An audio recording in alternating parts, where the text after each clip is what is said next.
রাষ্ট্রপতি নির্বাচনের বিষয়ে যে আলোচনাটা হয়েছে সেটা অনেকটা আমার মনে হয় এগুলোও আজকে বোধহয় শেষ হবে না, 1 ঘন্টা ধরে আলোচনা হয়েছে।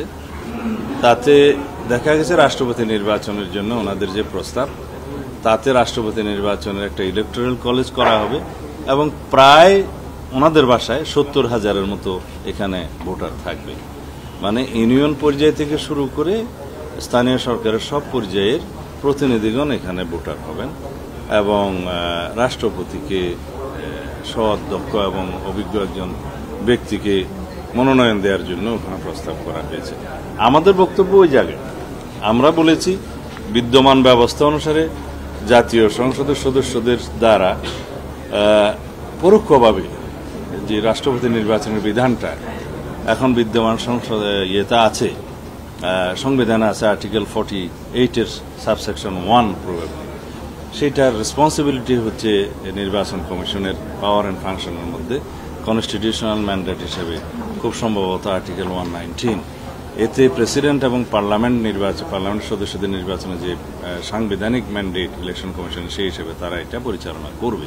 তা আমাদের প্রস্তাব এখানে আছে, কিন্তু আমরা চিন্তা করেছি যদি দ্বিকক্ষ বিশিষ্ট পার্লামেন্ট প্রতিষ্ঠা হয় আইন সংবিধান সংশোধনের পরে এটার নিয়োগের মধ্য দিয়ে, নির্বাচনের মধ্য দিয়ে, তখন তাদেরকেও প্রেসিডেন্ট নির্বাচনের এই সদস্য সংখ্যার মধ্যে নিয়ে আসা দরকার হবে। সেই হিসেবে সংবিধান সংশোধন করা যায় যে উভয় পক্ষের সংখ্যাগরিষ্ঠ ভোটের সদস্যদের সংখ্যাগরিষ্ঠ ভোটের মাধ্যমে রাষ্ট্রপতি নিয়োগ হবে। টানা 7মবারের মতো বেস্ট টিস্যু পেপার ব্র্যান্ড হিসেবে স্বীকৃতি পেয়েছে বসুন্ধরা টিস্যু।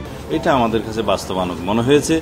আর বেসিক ডেমোক্রেসি স্টাইলে যেটা আওয়ামী লীগের সময় জেলা পরিষদের নির্বাচন হয়েছে, গ্রাম পর্যায় থেকে মেম্বার, চেয়ারম্যান সহ সবাইকে ওই ইলেকটোরাল কলেজের সদস্য করা হয়েছে, সেটা কি পরিমাণে কিভাবে সেই ইলেকশন সিস্টেম দূষিত হয়েছে আপনারা দেখেছেন।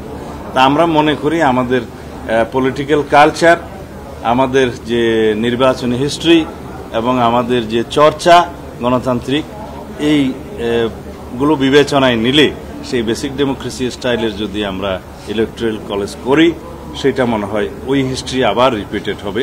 সেই জায়গায় আমরা খুব বেশি ফলাফল পাবো বলে মনে হয় না এবং সেটা আমাদের এক্সপেরিমেন্ট করার এই মুহূর্তে আমার বোধহয় দরকার নেই। পরবর্তীতে যদি জাতীয় সংসদে এই বিষয়ে বিস্তারিত আলাপ আলোচনার মধ্য দিয়ে নতুন কোনো প্রস্তাব আসে বা জনগণের জন্য, দেশের জন্য কল্যাণকর হবে, সেটা তখন দেখা যাবে। ধন্যবাদ।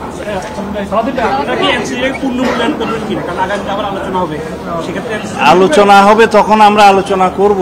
ওখানে বিকল্প যদি কোনো প্রস্তাব আসে সেটা আমরা দলের মধ্যে আলোচনা করে তখন সেই হিসাবে আমাদেরকে আবার চিন্তা করতে হবে।